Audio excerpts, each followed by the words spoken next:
मुंबईत डिजिटल व्यवहार आणि ऑनलाईन शॉपिंगचा वापर झपाट्याने वाढत असताना सायबर फसवणुकीच्या घटनाही मोठ्या प्रमाणात समोर येत आहेत. आकर्षक ऑफर्स आणि कमी किमतीच्या जाहिरातींच्या आहारी जाऊन अनेक जणांची फसवणूक होत आहे, ज्यामुळे आर्थिक नुकसान देखील सोसावं लागतंय.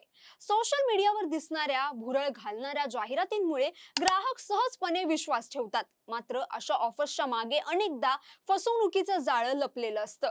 त्यामुळे कोणतीही वस्तू खरेदी करण्यापूर्वी खातरजमा करणं आणि सावधगिरी बाळगणं अत्यंत गरजेचं बनलं आहे. अशाच एका धक्कादायक प्रकरणात एका खासगी रुग्णालयात कार्यरत असलेल्या नर्सची तब्बल 1 लाख रुपयांची ऑनलाईन फसवणूक झाल्याची घटना समोर आली आहे.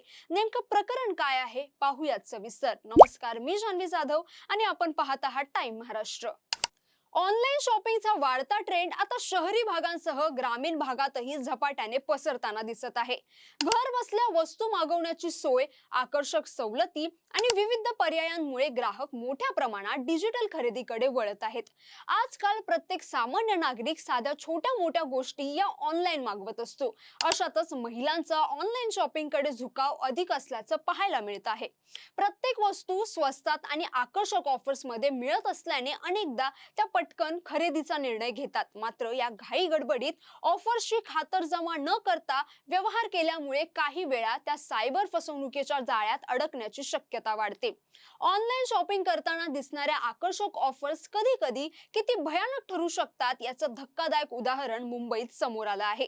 एका खासगी रुग्णालयात काम करणाऱ्या नर्सला 299 रुपयांचा ड्रेस खरेदी करणं चक्क 1 लाख रुपयांना पडलं आहे. अवघ्या 5 दिवसात सायबर भामट्यांनी तिची फसवणूक करून कष्टाची कमाई लुटली. या प्रकरणी देवनार पोलिसांनी गुन्हा दाखल केला असून तांत्रिक पुराव्यांच्या आधारे तपास सुरू आहे. तक्रारदार नर्स ही मुंबईतील एका खासगी रुग्णालयात कार्यरत असून ती सध्या एका वसतिगृहात राहते. 16 एप्रिल रोजी तिने फेसबुकवर एक जाहिरात पाहिली, ज्यामध्ये अतिशय सुंदर ड्रेस अवघ्या 299 रुपयात विकला जात होता. स्वस्त किमतीमुळे तिने त्या जाहिरातीवर क्लिक केलं. त्यानंतर खरेदीची प्रक्रिया सुरू केली. हीच तिची पहिली चूक ठरली. सायबर गुन्हेगारांनी तिला व्हॉट्सअपवर संपर्क साधून ऑर्डर्स कन्फर्म करण्यास सांगितलं. त्यानंतर फसवणुकीचा सिलसिला हा सुरू झाला. तिला सुरुवातीला ड्रेसचे 299 रुपये भरण्यास सांगितले. त्यानंतर पेमेंट केल्यानंतर शिपिंग चार्जेस पेंडिंग आहेत असं सांगत पुन्हा मुलीकडे पैसे मागितले. त्यानंतर जीपीएस ट्रॅकिंग, व्हेरिफिकेशन कोड आणि पत्ता पडताळणी यांसारख्या असंख्य बाबींचं नाव सांगून हजारो रुपये भरण्यास भाग पाडलं. याबद्दल दरवेळी नर्सने विचारणा केली असता हे पैसे फक्त सुरक्षेसाठी असून ऑर्डर पोहोचताच यातील बहुतांश रक्कम तुम्हाला परत मिळेल असं सांगून तिला विश्वासात घेतलं गेलं. अशा प्रकारे 16 ते 20 एप्रिल या 5 दिवसात नर्सने एकूण 1 लाख रुपये सायबर भामट्यांच्या विविध बँक खात्यात ट्रान्सफर केले.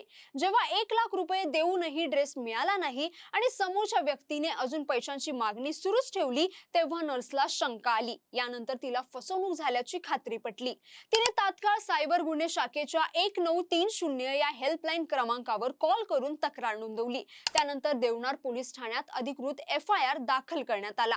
देवनार पोलिसांनी दिलेल्या माहितीनुसार बनावट फेसबुक जाहिराती आणि फेक डिलिव्हरी एजंटचा वापर करून ही फसवणूक करण्यात आली आहे. यामुळे नागरिकांनी कोणतीही अनोळखी लिंक किंवा फेसबुकवरील संशयास्पद स्वस्त जाहिरातींवर विश्वास ठेवू नका. ऑनलाईन पेमेंट करताना सावधगिरी बाळगा असे आवाहन पोलिसांनी नागरिकांना केले आहे. या घटनेमुळे ऑनलाईन खरेदी करताना सावधगिरी बाळगण्याची गरज पुन्हा अधोरेखित झाली असून अनोळखी जाहिरातींवर विश्वास ठेवताना नागरिकांनी विशेष दक्षता घेणं आवश्यक आहे. ऑनलाईन शॉपिंग करताना केवळ आकर्षक ऑफर्सकडे पाहून निर्णय घेणं धोकादायक ठरू शकतं.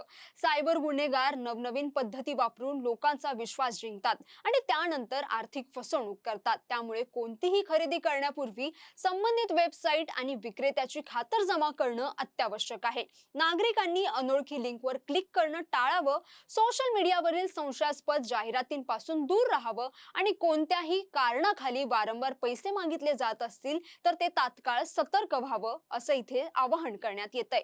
तर तुम्हाला या सगळ्या घटनेबद्दल काय वाटतं? तुम्हाला हा व्हिडिओ कसा वाटला? आम्हाला नक्की कमेंट करून कळवा आणि अशाच व्हिडिओसाठी टाइम महाराष्ट्राला फॉलो आणि चॅनलला सबस्क्राईब करायला विसरू नका.